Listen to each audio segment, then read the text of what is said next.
Ladies and gentlemen, please welcome to the stage Sherry Lansing with your moderator, Peter Bart.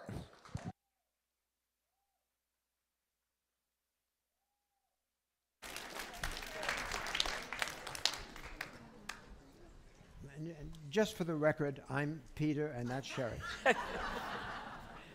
So walking down that aisle, I recalled it was in 1980 that I picked up a copy of the New York Times and read this ridiculous headline, "Ex-model becomes studio chief," which I thought was the dumbest headline. And I had just moved from MGM to Law. I was president of Lorimar Pictures. And my third or fourth week after reading that, a producer, well-known producer, I'm not mentioning his name, comes in and pitches a project to me that he wanted Lorimar to finance. And I said to him, I read that script, and you know, I think I've seen that movie before. I'm not going to finance that movie. And he looked at me and he said, you know, I pitched this project to Sherry Lansing 2 weeks ago, and she was a lot more polite in turning me down than you are. And I thought, she's a lot more polite a person than I am. So that was my introduction to dealing with you, Sherry. And of course, it was some years later, after Fox, and your amazing career there, and after Paramount, that I ran into you and you said, this is the happiest day of my life. I'm not renewing my contract at Paramount. I'm going to leave and start my next life. And of course, there are two Sherry Lansings, not one. And your next life has been extraordinary. And I think I want to like us to talk a lot about that. We're going to dish about movies, but I really want to give you a chance to talk about that career. But after leaving Paramount, did you have a plan that specific as to what your next life would be? Thank you, Peter. I did. Before I answer the question, I just want to say how happy I am to be here. I love this area, and I keep running into old friends, and I would be remiss if I didn't acknowledge Stanley Jaffe, who was my partner for over 20 years and is one of the most remarkable people in the world. He's also one of my best friends. I did have a plan. You know, I think it's kind of in your DNA. From the time I was a child, I always dreamed that if I was successful and if I was able to make my dreams come true, and I did know that I wanted to be in the movie business from the time I was 12, that at some point I wanted to establish a foundation. I don't think I knew the word foundation when I was 12, and I wanted to give back. So somewhere in my mid-50s, I started to feel as if I was repeating myself. I had been blessed with a long and successful career, and I started to feel as if the highs weren't as high, the lows weren't as low. I was kind of losing my passion for the movies, but I wasn't losing my passion. It was just shifting someplace else. And I knew exactly what I wanted to do. I think philanthropy chooses you. You don't necessarily choose it. My mother had died of cancer, and I wanted to honor her memory, and I wanted to in some way help fund research. If my mother had died of Parkinson's or if she had died of heart disease, that's what I would be doing instead. I'm a former math teacher, so I wanted to work in public education. So I knew that those were the two things I wanted to do. And I think what's really important, because all of you are leading vital lives, I chose an age, and the age was 60. And I felt that at 60, I was young enough to have a second life, but not so young that I could wait. But you once told me that philanthropy was like doing ballet in molasses. I didn't know that then. Didn't know that then. It's such a different, the pace is so different. And So- you're an edgy person, Sherry. How did you adjust to the pace? So I didn't know that then. I want to be clear. I assumed you know, that I would leave the movie business and I would just be the same person. I would have that same pace, and I would also swear like you do in the movie business. And I quickly learned that there was a different culture. Do you know that words that I took for granted you couldn't use in the not-for-profit world? And I learned, it's true, and I learned that things were slower. And I so wanted to be accepted. I didn't want to be thought of as a dilettante. And so I adjusted to the pace until I was on a panel with a man named Eli Broad, whose philanthropy is 1 billion times bigger than mine, for sure. And I said, there's a different pace. Things go slower, and there's, you know, a different rhythm, and blah, blah, blah. And one has to adjust to it. You don't get the answer the next day. And he said, I think that's a huge mistake.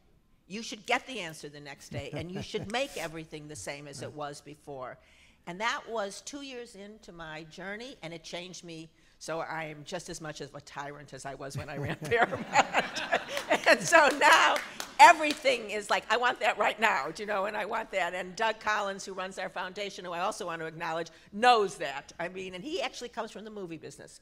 So we've brought our culture, our business culture, I should say, and the speed, and we brought it to it. So I no longer wait anymore. But you once told me that when you started on the second career in education part of it, that you called a lot of school principals, and they didn't call you back. That's so correct. You called them with this wonderful idea, and they were not dazzlingly receptive. That's an understatement.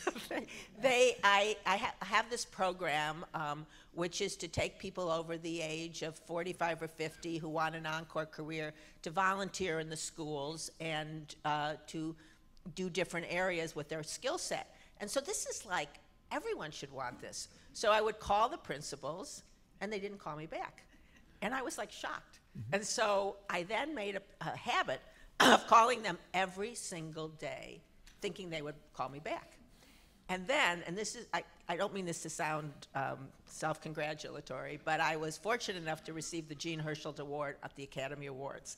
And I thought, now they'll return me my call.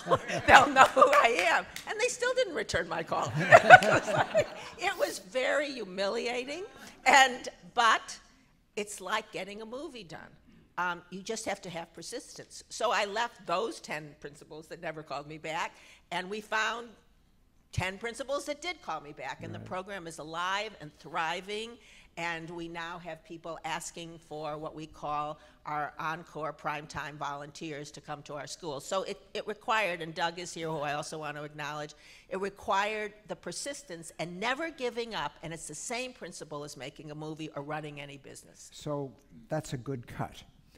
When you were starting at Fox, wonderful to get the gig, but you must have run at that time into, especially with that ridiculous headline, into a lot of sexism. You were a kid at the time, a bit of a reverse ageism. I mean, the first couple of years, talk about not returning phone calls, must have been very stressful at Fox. They were incredibly stressful, but you know, I'd like to take some of the responsibility myself.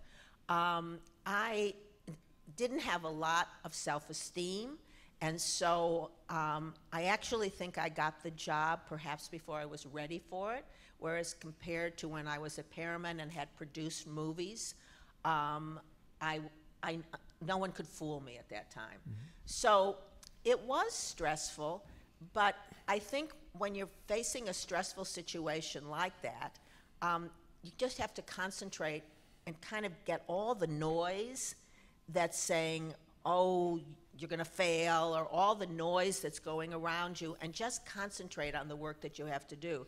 So I concentrated on the movies, and that was really all I did, and I tried to ignore the noise. And sometimes it's also reversed, because there was one time I remember so clearly when I was talking to a man and I was telling him why we weren't going to do something, and he was getting so agitated, and he started to, like, you know, you could hear on the phone that, you know, his voice was rising and everything was, it was just going crazy. And he said, you know, if you weren't a woman, I can't tell you what I would call you. And he hung up the phone.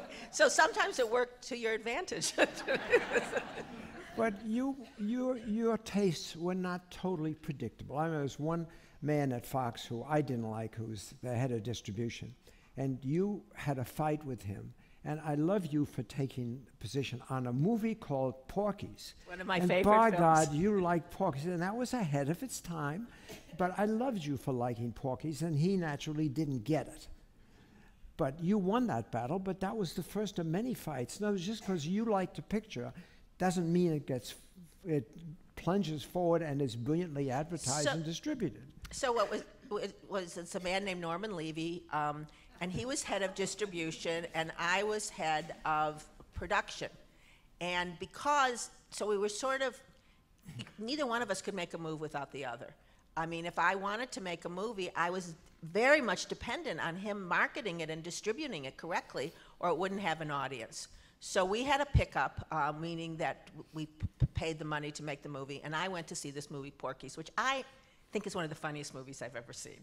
I love it. I also love South Park. I love Beavis and Butthead. I think they're so adorable, I can't tell you.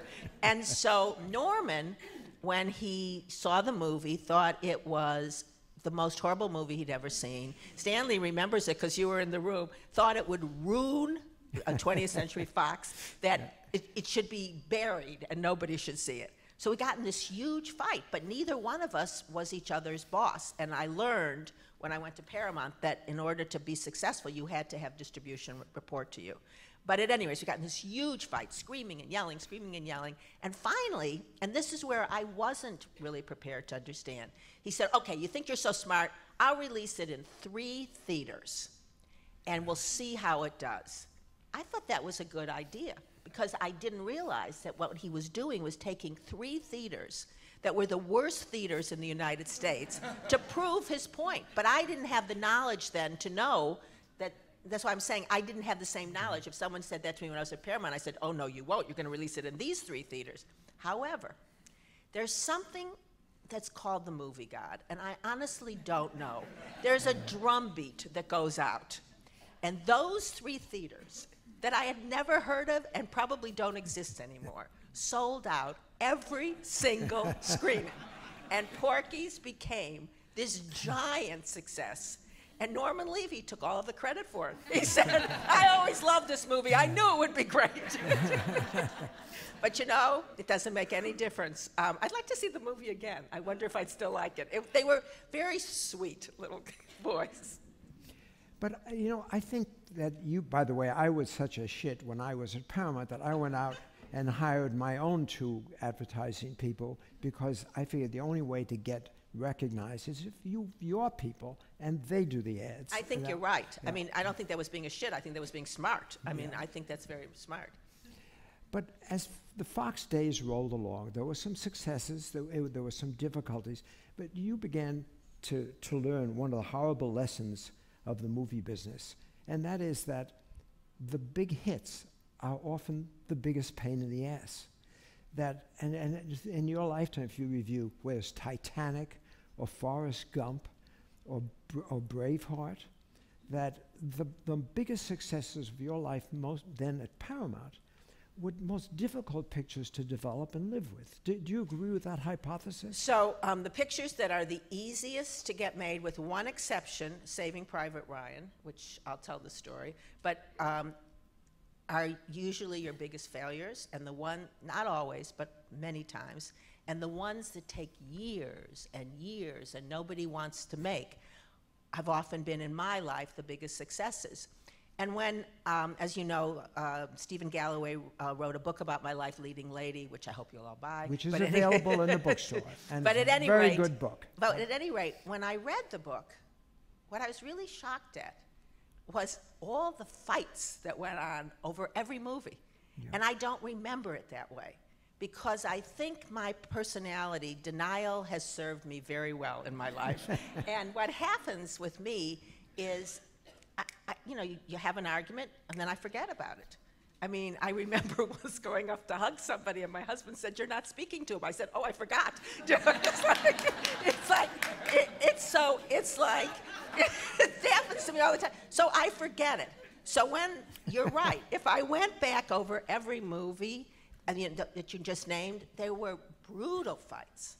But at the end of the day, the movies turned out so well that I put the fights out of my mind. But Stephen, he has every fight that I ever had in the book. I mean, and so when I read it, I was shocked at how difficult it was to get any movie made, and especially to get these movies that we now consider, masterpieces. And isn't part of the problem that your role as the production chief changes totally? I mean, first you're initially the angel who goes to a Bob Zemeckis and says, I want to make Forrest Gump. It could be brilliant, even though most people didn't quite understand it. But then, once the picture goes, you're the terrible person who has to say, you're spending too much money, you have to cut your budget. So you change from angel to disaster artist. And that's a good movie, by the way. But it's like, that's a very good way to put it. There's a conflict between the studio and the creative team. The studio is united with the creative team in wanting to make a good movie. But we also have fiscal responsibility. And so we always have to apply that. And I think you can apply it to any business that all of you are in. The creative person always wants unlimited funding, and we have to manage it. So we're always saying no. But I have to say, in my mind, more money does not necessarily make a good movie. And you can look at some of the movies that have been nominated. They were made, many of them. I mean, The Shape of Water cost $19 million to make. A lot of them were made, that's nothing. A lot of them were made for $4 and $5 million. So I want to say that I never, ever stopped somebody from having the money necessary if it was going to hurt the movie. But if I thought it was just excess, then you have to, and that causes an enormous amount of tension, and you have to be able to restrain the fact that people are angry at you and don't like you, and hope that when you get to the other end, when you're in the editing, and then often you're going to say in the editing, I think that scene doesn't work, let's try it different ways. But at the end, usually you are united at the end, But you should explain that one of the most important jobs of the production head is then, when the picture's finished, to sit with the director, with whom you often are not talking, and go over the end of the movie and explain a better ending. And you can describe a couple of situations where you had a better ending. In other words, your role changes yet again. Your role does. I think that Stanley Jaffe and I had two experiences which were monumental.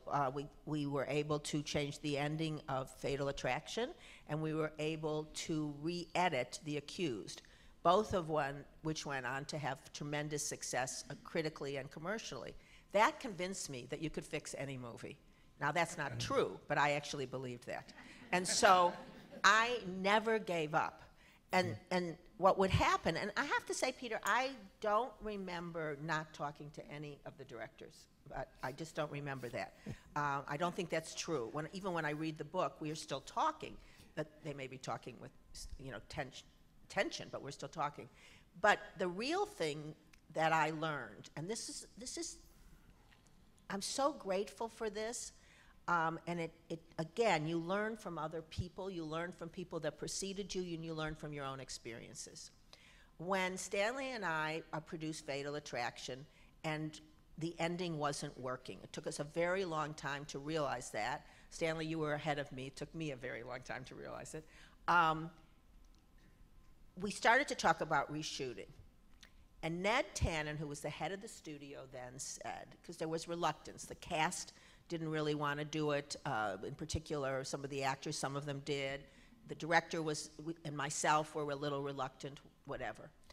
And so Ned Tannen, who was an extraordinary head of a studio, said, look, shoot it. And if you don't like it, you don't have to use it. Now, that's a brilliant thing to say. Mm-hmm. So whenever we would have discussions about changing the ending, and a director was fixated, and I understand that because I was that way as well when we were going through the Fatal Attraction thing, fixated on what was there, what was the original thought. I would always say, look, either try it in front of an audience, and if you don't like it, it doesn't work, you don't have to use it, or shoot it, and if you don't like it, you don't have to use it. And what invariably would happen, and what Ned Tannen knew, is when the movie goes from scoring a 60 or a 70 to a 95, which is an enormous leap, you're going to use it. You know that it's working. And so I'll never know what would have happened if that didn't happen. And so every time, people, that's an irresistible thing. I'm going to give you all the money you need to shoot it, but you don't have to use it. It's your call. Now, would it have really been our call if we said, look, it's scoring the highest scores in the history of Paramount Picture, but we're not using it. We're using the one that doesn't score. I don't know that he would have agreed. But on a picture like The Accused, I mean, the controversies, the issues there were very intense and involved. That was one of the early pictures, was it not, where a rape scene was an important part of the movie? And just talk about the actress who was involved in that and the problems those two ladies had. Well, The Accused is actually one of my favorite stories of Stanley and I producing something together.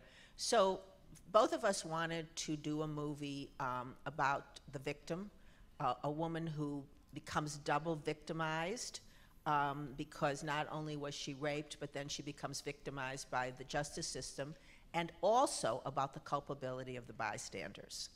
So I'll tell two stories, if that's okay with you. Please. So first, this is a very important movie to us on an emotional level as well as just producers. So when we did our first test screening, I'm sure all of you have been in test screenings, we did it at the Paramount Theater, and there were about a group just like you watching the movie. And the film got the single lowest scores in the entire history of Paramount Pictures. And when we had the focus group, which is you take like 20 people and you ask them, not only did they hate the movie, but they actually thought far worse than that Jodie Foster deserved to be raped. That was one of the most horrifying things. So we went back to the studio executives, and we had had a big hit in Fatal Attraction by then. And they said, the picture only cost $6 million. You can't win them all.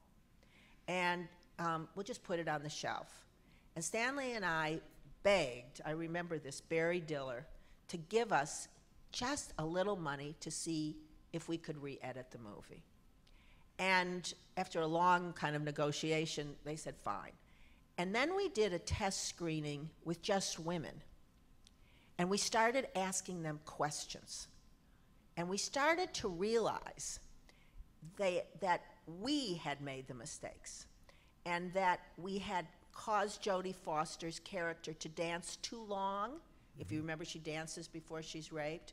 In our desire not to make her a debutante walking into a bar, we had made her too edgy. And so we had this fantastic editor who just passed away, Jerry Greenberg, who'd won the Academy Award, I think, for The French Connection, which my husband directed. But anyways, he's like a genius.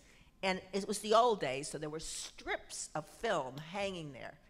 And Jodie, who's such a brilliant actress, had given us choices, which a brilliant actress does. She'd done one take of the same scene, kind of soft, another middle, and another very hard-edged. And we had chosen every wrong take. So the editor, with obviously the director and all of us, started to create a new arc for the character that was not a debutante, but hard-edged, but still creating something that was true to the story. And we started to put the movie together again, and we put it in front of another audience at the same theater, and it got among the highest test scores in the history of Paramount Picture. But I remember Frank Mancuso and I guess it was Ned, they didn't believe us. They thought that I had gone into the bathroom and changed the cards. So I said, no, I didn't. So we did like 4 test screenings of the movie, and they all scored high. And so the movie got its release. And the thing that you're talking about, Peter, which is the second story, is we had gone through this movie, and now you have to market it. And now we know we have something that works for the audience, but you have to get people in to see it. And so we started to do something that's, at the time, was slightly different, that Jody and Kelly McGillis, who was, as you remember, the attorney, we were going to go with Stanley and myself and Jonathan Kaplan from city to city. And we were going to promote the movie like you did, like at the road show. And on the plane ride to the first city, Kelly McGillis, who had never wanted to play the Jodie Foster part where she's raped, but had always wanted to play the attorney, said to me, I have something I want to talk to you about. I've never told anyone except my family, but I was raped. She said, and that's why I so wanted to do this movie, and that's why I'm so proud of this movie. And I'm thinking of going public, but I don't want it to look like I'm exploiting this in any way. And she wanted my advice. And of course I said to her this was completely personal. I could not give her advice. But if she thought it would help other people, and if in some way it was healing for her, that she should do it, and she did decide to do it. And it was a shocking moment to realize that, you know, every day, you know, this woman would come in almost reliving what had gone on with her, and how brave she was to do the movie, and how brave Jodie was. And then, of course, I'm happy to say that because of Jonathan Kaplan and the actors and the actresses, the movie has had a very long life, but laws have been changed because of that. There's actually a bystander law in some states, you know, that if you don't report a crime, you're culpable. And obviously, we've seen how rape victims are taken very seriously. Well, I want to go back to philanthropy, but before I do, I just stick with nightmares a little bit longer. Like the most awful nightmare I personally lived through was the making of The Godfather, where everything was always going wrong and everyone was always getting fired. But you lived through a picture which is equally famous, Titanic, which was even more of a nightmare in many ways, because it was, first place, an impossible picture to make in some ways. The director, Jim Cameron, was, as they say in the business, a difficult person.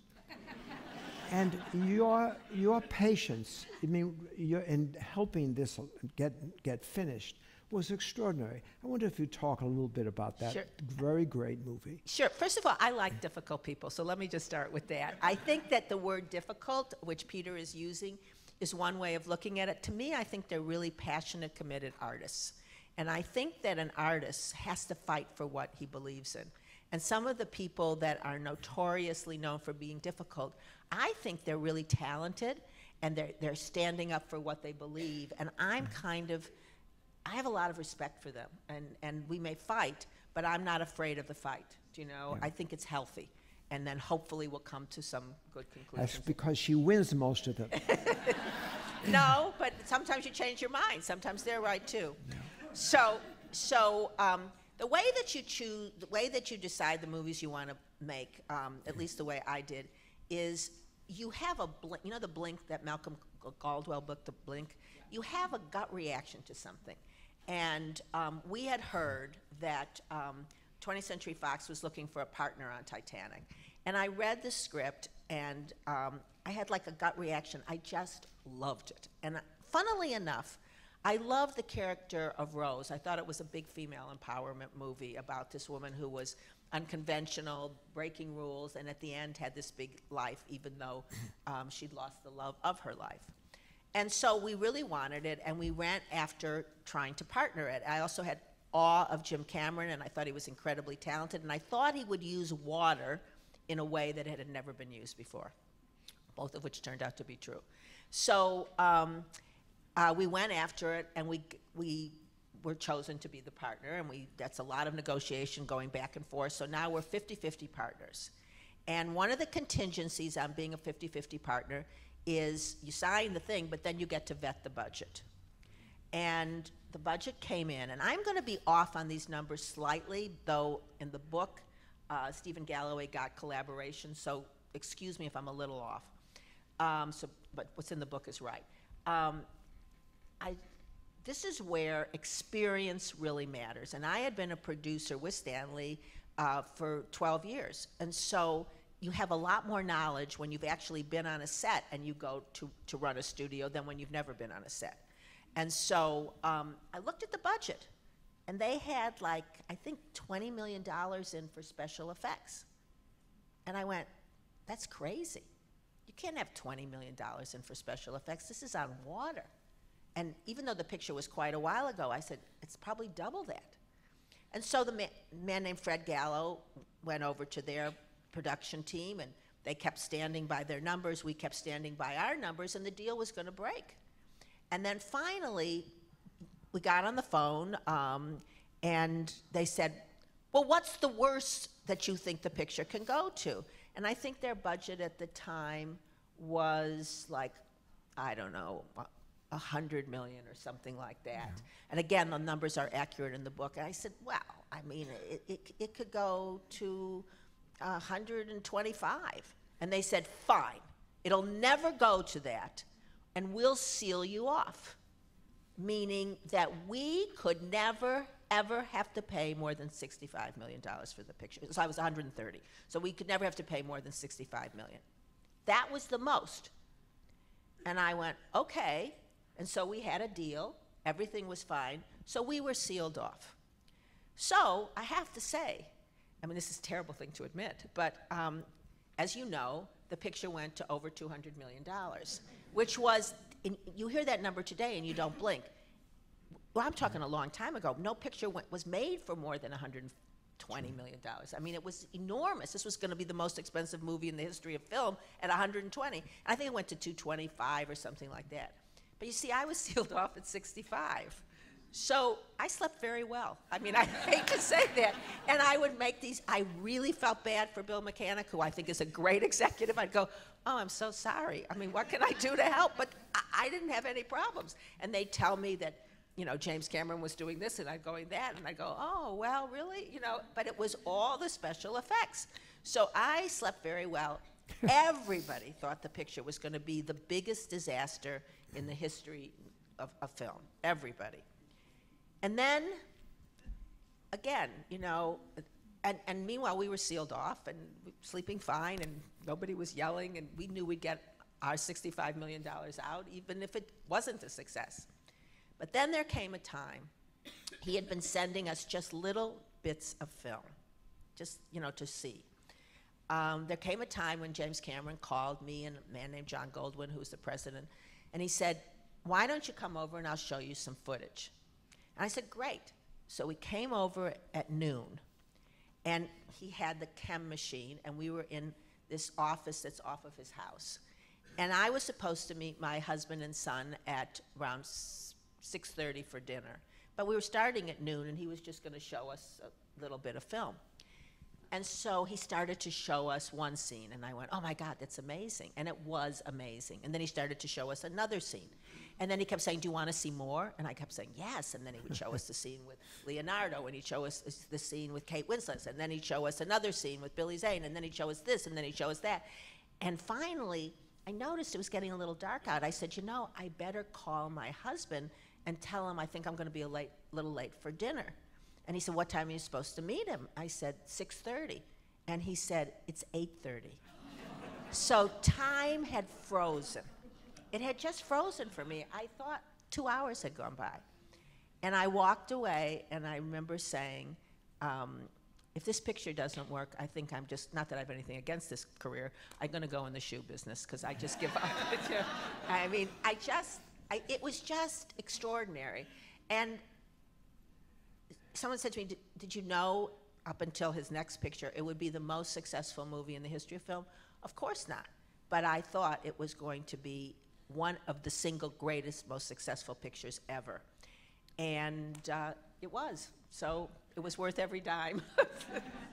So I'm going to make probably the clumsiest segue in the history of this room, because we should talk about stand-up to cancer and the fact that how many hundreds of millions of dollars has your organization managed to raise for this? 500 something? I mean, it's an extraordinary success story. So in my encore life, I wanted very much to raise money for cancer research. And as I said, philanthropy finds you.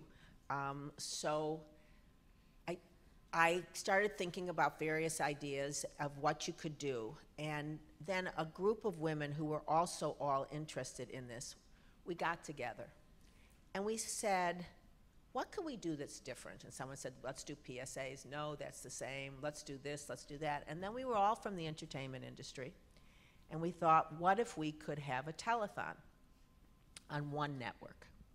And Katie Couric was part of it, and at the time, she had a big show, so we thought we could go to Jeff Zucker, and he would say yes. He's also a cancer survivor.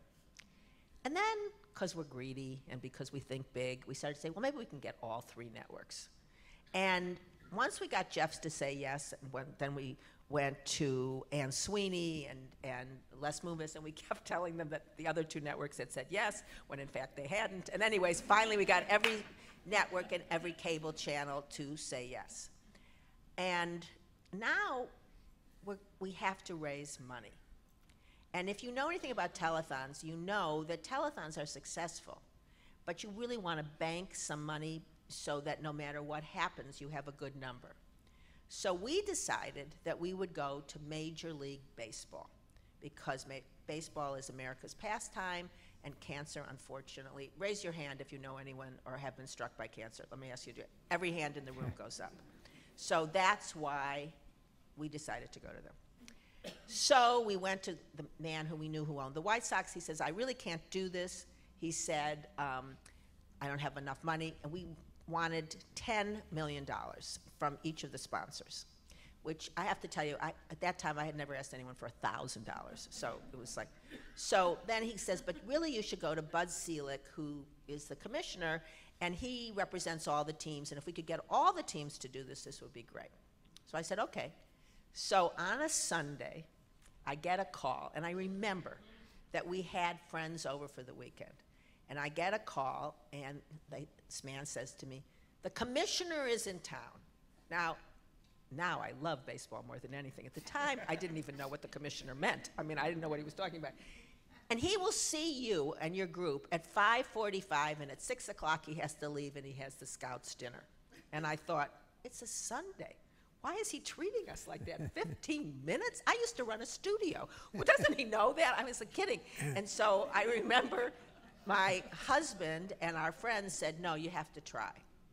So the 7 of us, Katie was not there, but the 7 women, one who you probably know, Laura Ziskin, was a great producer, and she was battling cancer. So at 5:45, we go to the Century Plaza Hotel, and we're there, and we all have our little thing we're supposed to say. We have 15 minutes, and the commissioner walks in with his wonderful wife, Sue, and they have literally 15 minutes. So Laura, who's battling cancer, talks about her need to find a cure. She's an impatient patient, and we need to have this money for research. Then Kenny Ziffrin, who's a lawyer, had come to help us, talks about how we have all the cable and networks. There'll be nothing else you can see except our show. It'll be very good for Major League Baseball. And then I have the job of saying to him, and so therefore, we'd like you to give us $10 million, like pass the tea, you know, I mean, it's like nothing. And, you know, I said it, and the commissioner goes like this, but he goes, well, ordinarily, and his wife, who's like 5'2", gives him what my mother used to call a clop. She gives him a clop on his shoulder. She goes like that. She says, come on, buddy, what are you waiting for? And he says, I'm in. At which point, we got our first $10 million, and it's all due to Sue Selig, and he adores her. boom. It's the clap that was heard around the world. So think of that, women, when you want your husband to do something, boom. And she goes like that. And he gives this clap, and he says, I'm in. At which point, my partner started to cry. And when he left, I said, don't you ever cry again. And they said, why? It was so good. I said, because crying means we didn't expect to get it. Now you have to act. That's now right. When someone gives us $1 million, we go, where's your $10 million? So since that time, and I really do believe that Major League Baseball, without Major League Baseball, which has since given us more than $35 million, and you see it, the 7th inning stretch at the World Series, whatever, and many other things, we've given away close to $500 million. And I have to say, drugs have been discovered, lives have been saved, and it is honestly the most rewarding thing I've ever been involved in my entire life. So clumsy segue again. I came here today being prepared to be pissed off at Sherry because I have a grandson who's at University of California, Berkeley, and I knew what Sherry was up to yesterday was going to be mischief. She's a regent of the UC system, and she was going to raise the tuition of all these students, but she didn't, so I cannot be pissed off at her today. Be pissed off at the legislature and the governor because they didn't give us the money that we need, you know. We didn't raise tuition, and being a regent is really, really great. But I guess one of the greatest things we've been doing is trying also to redefine aging. Yeah. And I think we have a program that I know we're almost done, but I'll end with a really funny story of whatever. Almost end, because I've got one more question. Okay, so what happened is when I left the movie business, I was 60, and I felt younger and more vital and more alive than ever. And people kept coming up to me and saying, I want an encore career. I want to do something else. And so as a former math teacher, we came up with this encore teaching program that we will take people who had experience in math and science, like people who worked at Bank of America, Qualcomm, Genentech, whatever, and we would tell them, rewire, don't retire, and become teachers. However, I just want to tell you the history of the program. So I was on this commission to solve the problem of why there weren't any math and science teachers. And everyone on the commission was, I think the oldest person was 35 and I was 60. And so I told them this idea. And they said, really? I mean, 60 and 65-year-olds, and I think 80-year-olds as well, they could teach? I mean, they're going to be drooling. And I then said, I'm 60.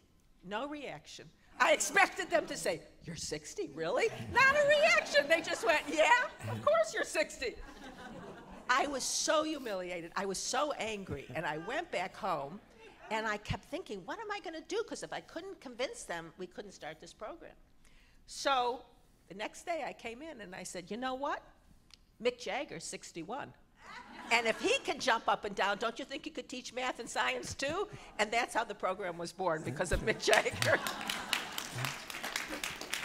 No, we only have 2 minutes left, and Sherry had opposed me on this, but I wanted to dish with her about movie stars that we've worked with and who I hated and loved and who she hated and loved. So we got to do it real quick. Tom Cruise, both worked with him. I loved him. I think he's loyal, incredibly talented. I'm only supposed to do one word? No, you can do loyal, do you want me to tell the Mission Impossible story? That's 2 minutes, so that would be... That's 2 minutes. Okay, he's a good man. He did try to convert me to Scientology. Nonetheless, is a good man. Never tried to convert any of us to Scientology, never put any pressure on any of us. And, do you want me to tell the story or not? Go ahead. Okay, so I'm going to win this one, Peter.